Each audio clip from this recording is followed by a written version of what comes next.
state your name, please? My name is Sean Dizon. I'm currently the assistant tennis professional here at the Olympic Club in San Francisco, California. Okay, so my first question is, what do you do when a particular student gets upset at himself, at his coaches, or at his game? First thing I do, I notice, is I just really try to calm my student down, get them back under control, and just kind of go over something that, whatever is not working, try to fix it. You know, sometimes it's more of just mentally to get the kid settled back down and focused on what he or she's trying to work on.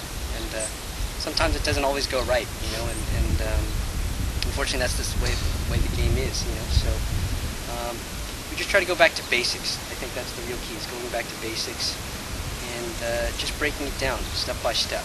You know, sometimes we need to take a little break. You know, take a little break. Definitely. Go over what we really need to work on again. So. Okay, next question. So what do you do when you come across a particular player who, you know, has a lot of talent but, you know, lacks work ethic? I think as a coach, I've seen a lot of talented players, and that's my job, is to really focus on establishing a good work ethic. Because usually it's a lot of kids I see that are talented. The game comes so easy to them that they've never really had to work at the game of tennis, and it's my job to establish a few things in their game as far as adding discipline to their game. I've worked with kids that have had no talent, but yet have the greatest work ethic, and that's something you just don't teach. And so when you have somebody with that amount of talent, it's all about building discipline, I think, with them. A lot of discipline and getting them to see the whole picture, that talent, you just can't always rely strictly on talent. And just like in life, having a good work ethic, and that's what's definitely needed. Okay, so my next question was a little bit of the opposite. What do you do when you come across a player who has a lot of work ethic but no skill? Somebody has a lot of work ethic. Talent is sometimes you can't teach somebody to become more talented. You either kind of have it or you don't. But you can teach them how to become an effective tennis player, per se.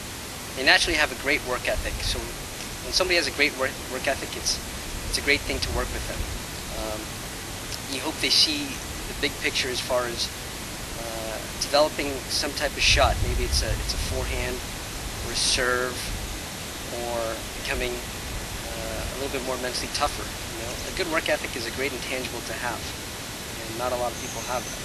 So maybe it's just incorporating something that's going to make them a little bit better. Could be adding more, trying to get them to become more athletic, maybe better footwork, or like I said, adding some type of weapon to the game. Maybe working on having a bigger serve, better volleys, or better ground strokes. My next question is, so what disciplinary actions do you apply when somebody misbehaves? For example, when they throw the racket, or they scream out certain obscenities, anything like that? Yeah, it all depends on the player. Some players are more vocal, and sometimes I think it's okay for them to let out their anger. Other players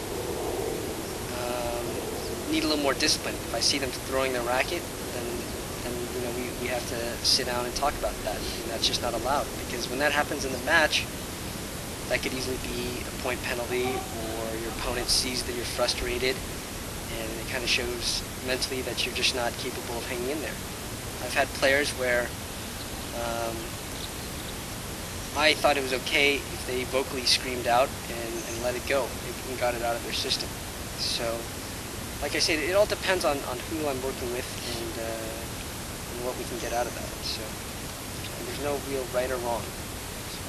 Okay, and finally, can you describe the toughest situation you've ever encountered with a particular student?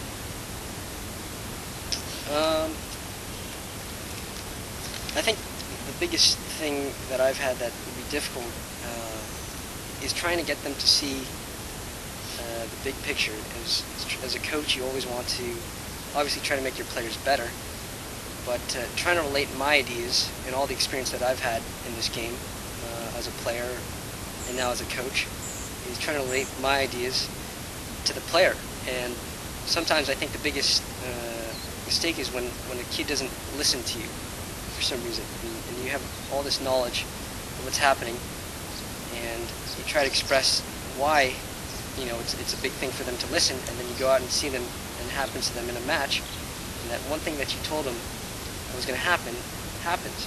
And I think it's a learning experience for them too. So sometimes it's better that they find out on their own and experience it for themselves, and they grow as a person. And I think that's part of the game. And that would be probably the biggest thing I think as a coach, is just making sure everybody kind of listens to what I say, because I have valid points as to what I'm trying to get across to any person, whoever I'm working with. Okay, thanks a lot. All right, thank you.